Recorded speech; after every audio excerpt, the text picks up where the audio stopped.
So me and Soumya are going to do a little bit of exploration, chit chat about the impact of AI and the impact of thought leadership on this customer engagement piece.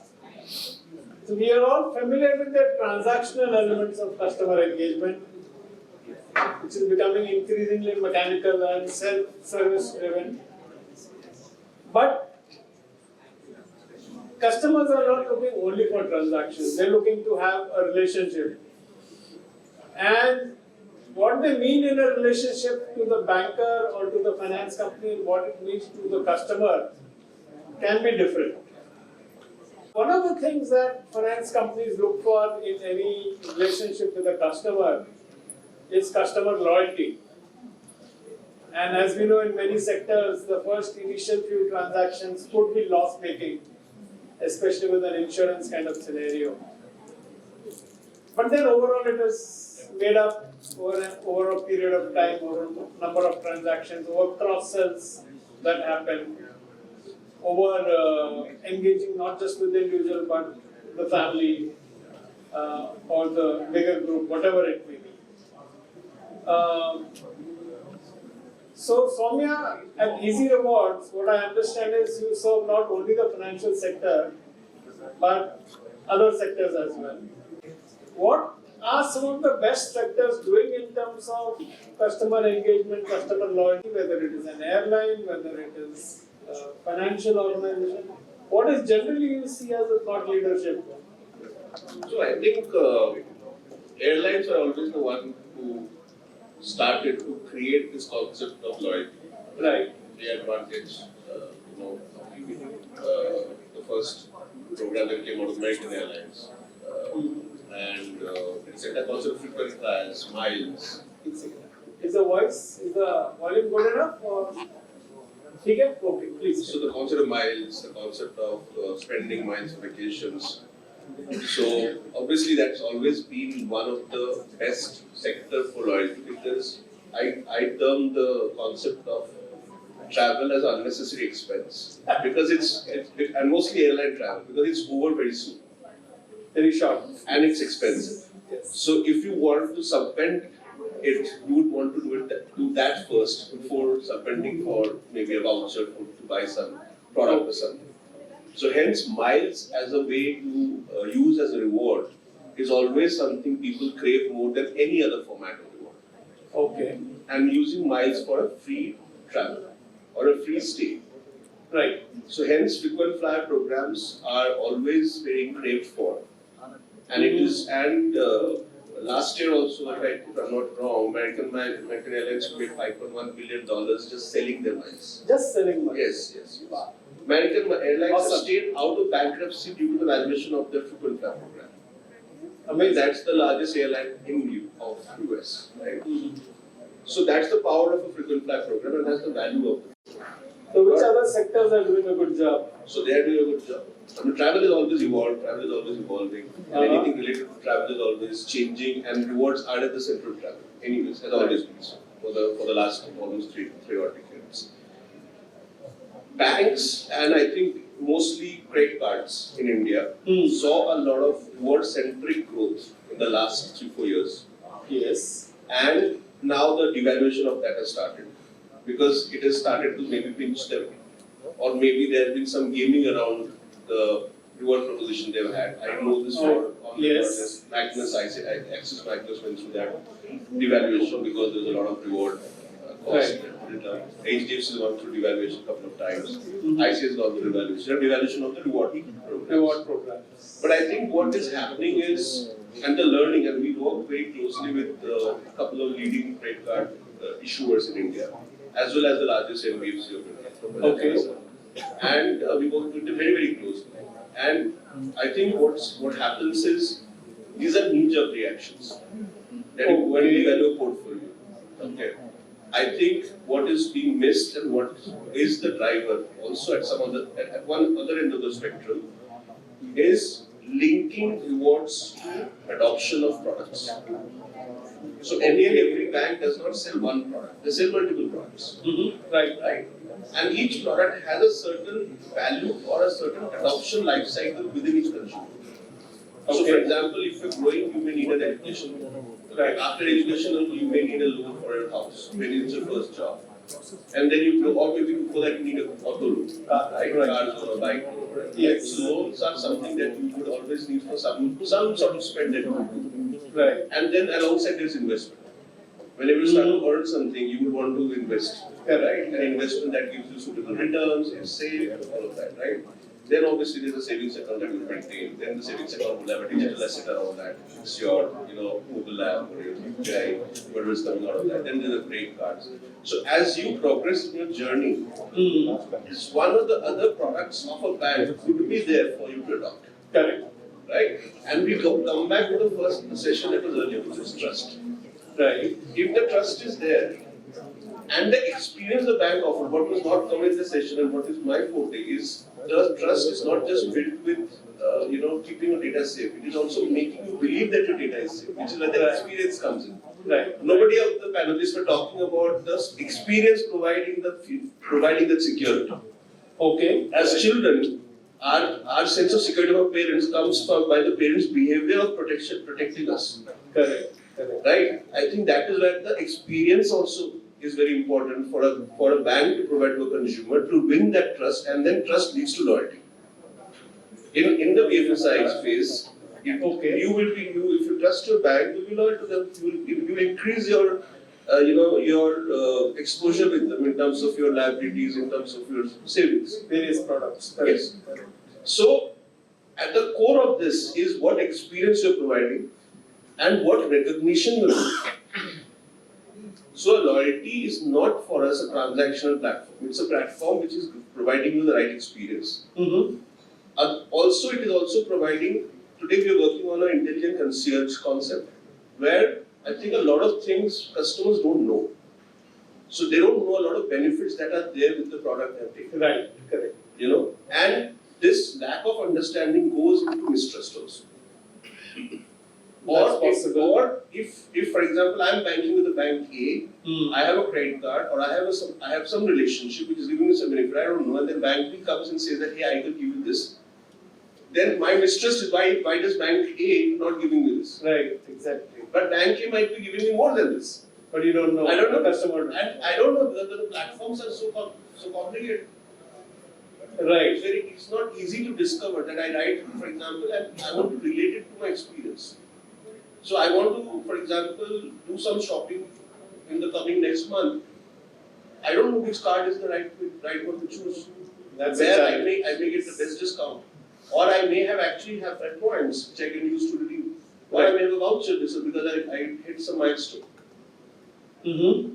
So banks also have to start not creating these choke points of not telling you what you have, but be more open about it. It will not lead to more cost, but it will lead to more adoption. Because if I spend a lakh of rupees, I hit a milestone where I get a factor movie voucher. I may use it, but the concept that it came to me will provide me that happiness or that security that I may now hit the next milestone because I'm consolidating my spends. Yes, correct. I'm consolidating my spends because they are providing me with this and they're letting me know multiple times. It's coming on a WhatsApp as an alert, it's coming on SMS as an alert, it's not coming on email as an alert. They're pushing it to me that, hey, you got this, you're 50 days away, it can expire, please use it, it's free. So the activity has to be like that. Rather than a SMS behavior on the side. So if it's more of an active conversation, yes, and not just like an alert or and make it like an event. Make it like an event of delight. And where does AI come into the picture for all this? So that's what the intelligence concierge is what I was talking about. That we are creating these platforms for the institutions that we work with. And the good thing that helps us also is that, as you rightly said in the start of the conversation, we work with different types of businesses. Right. Our core is to be working with any business that is consumer facing. So our solutioning is B2B2C. So our clients are those who have B2C orientation. So consumer facing businesses is what we work with. And our forte is how we enhance the relationship of the consumer with the business using tech. Right. So our learning, a lot of our learnings today comes also from our deep network into different types of brands, be it like a Bata, with whom we work in 7 countries, or be the like of a Haldiram's, or a Burger King, or a Skechers, or a Delchen like Royal Orbit. So what is the synergy between a So we have verticals? we called a sales force of retail.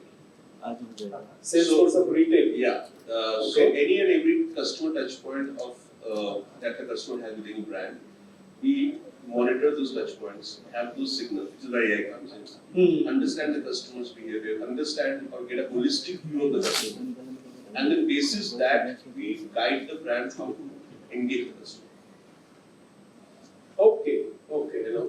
So that's much more personalized. Yes. That's much more deeper understanding of the customer. Yes. So it's not just looking at some basic statistics. Correct. So for We're looking example, at customer behavior. yes. So for example, some banks is trying to issue a card. We have signals providing the bank what is the interest of the customer in terms of spending. This is on the network of the sales that we want. So I can come back and tell you that you have been using a lot of your shopping is happening in footwear, or a lot of shopping is happening in apparel retail. Okay, so we can pitch a card to you which gives you an accelerated milestone if you're spending there in those categories. So mixing these two signals that we have, the merchant-oriented signals and the overall relationship signals, is where the AI conferencing comes from.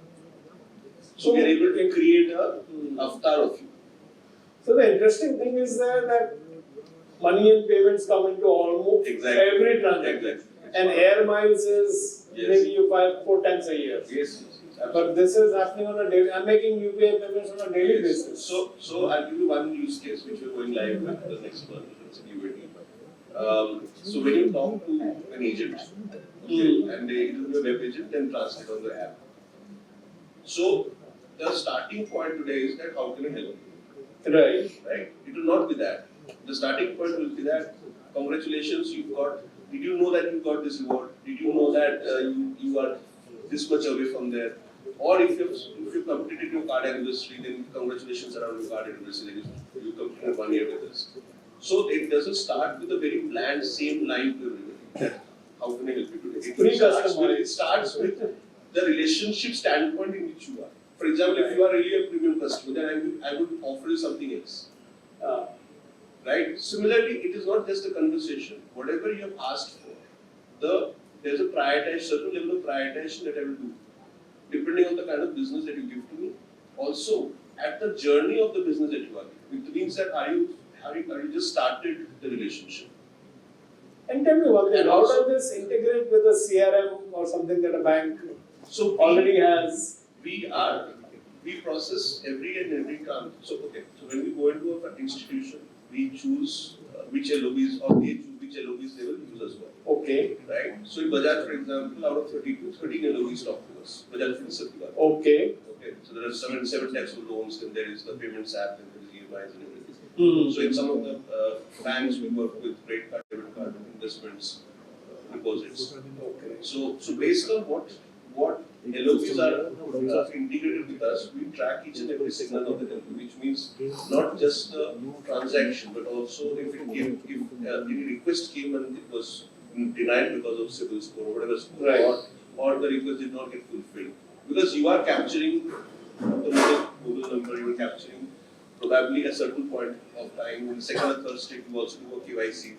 So a lot of loans want a certain person, significant person loans get dropped before the video KYC. Because there may be a signal issue going on, or the customer has changed their mind. Because before that it's very easy, it's just a no. But video KYC, I think, is more of a commit. You have to get on a call with an agent, show your face, use that PAN number thing. Before that, you can just keep traveling and do OTPs. Because DigiLocker is there, you can just signing to DigiLocker, others will go to the bank. So we see that happening, that about a significant majority of loans get dropped before video KYC. So there is a certain option or path that we are working also to make that easy. Okay. And there is a certain move that's going on also, that like your CKYC. Your video KYC between different institutions are also going to get centralized. So if you've completed a video KYC with some institution and it is coming as part of DPDK because you have to take consent and you have to log the data. And with the consent management systems that are coming in by DPDP launching in November or so, different fiduciaries can access that if you've given tax, given you a approval. Got it. So there are technologies also happening, engineering side, and then obviously C. Okay. We have been using AI, the classic version of it, which was also called ML at some point of time. Right. We have been doing that for 5 or 6 years, and I've heard somebody talk about propensity analysis, somebody of segmentation. So we've been doing that in multiple levels. With generative, the easiest thing that we're trying to solve for is intent detection. So when somebody is reaching out to you, you want to understand what is the intent of the reach out. And the rest is engineering because each intent is resolved through an automated workflow. So what is the level of accuracy in getting the intent? Intent accuracy can be very easily trained on large sources of data. For example, when we work with the concierge, we fundamentally ask them to give us their call recordings of the customer service, emails, and basis that training we can classify a certain event that is happening. Now, if I know that you have called because you want to, you are wanting a change in date of your event. That is a workflow for me. There is no AI in that. The detection is that you want a change. It's not that you don't want to pay your event. You just saying you are just wanting to go to a different date. Right. So that is the intent where AI comes in and says that there is no alarm raised, that there is no EMI change, but I'm going to cancel the mandate of which I had on 15th and I want to create a new mandate, maybe with a different bank on 25th. Okay. Because I've stopped banking with that. There could be so many reasons. Right. So that is one use case that is really difficult to solve for because it's not very common.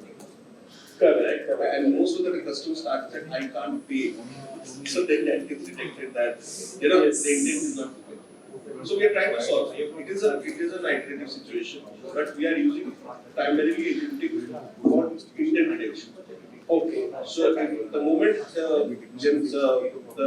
the base layer starts to know this is the intent, then the workflow is triggered. And it is across industry. So in retail also, it is if somebody wants to do a cancellation of an order, or they want to place a return request, then we automatically say that this is the same address. So questions are automatically asked, and then like in 4 clicks, your return request has been automated. Speed up the process. Or flight delays. And then we automatically figure out that what are the alternate flights on the same day because the customer is delayed. So we come back to with the decision making. So you've created essentially a much more richer ecosystem around the offerings. Around commerce. And where rewards is also that sugar in the key. Sugar in the key. Yeah, which makes the journey interesting because it's rewarding. You can build, just to give another analogy, you can take add different flavors to it. Yes. Depending upon what the customer wants, vanilla or yes. chocolate or strawberry or stuff like that. Yes. Got it. Sounds good. So that would be, I'm just thinking from the food point of view. Yeah. Customers are definitely don't want to eat the same taste again and again. I will give you a very live use case. Okay. One of the brands that we work with also very closely is Social. It's a resto pub, right? Very famous in the youngster. So they're launching a Mexican menu for this month. Okay.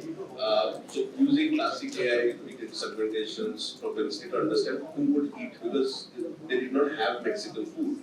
So the menu that they have, we try to figure out that with the new menu, what is the most correlation that. For that, we used AI because we had to just feed the menu to ChatGPT and figure out that is alternate. What is most correlated? Right. Food. Because that was not there as part of the input, right? So that's where we are using generative to understand these menus similar. Now, basis that then whoever has had that menu, which was similar to the new one, we started targeting them. Okay. Because you have a propensity to eat the new thing. Because what you ate is people have eaten that, and that information is not social, because that information is It's outside. out in the world. That can also be So that tapped. they can, yes, that can also be done. And we did it. Super. Yeah. Great, Somay. I think that's insightful. New ways of using AI, new ways of thinking about the customer Yes. actually, and not just the traditional way. Yes. Not the product-centric approach, Yes. but a much more customer behavior, customer commerce-centric approach. Yes. Sounds good. Thank you so much. Thank you so much.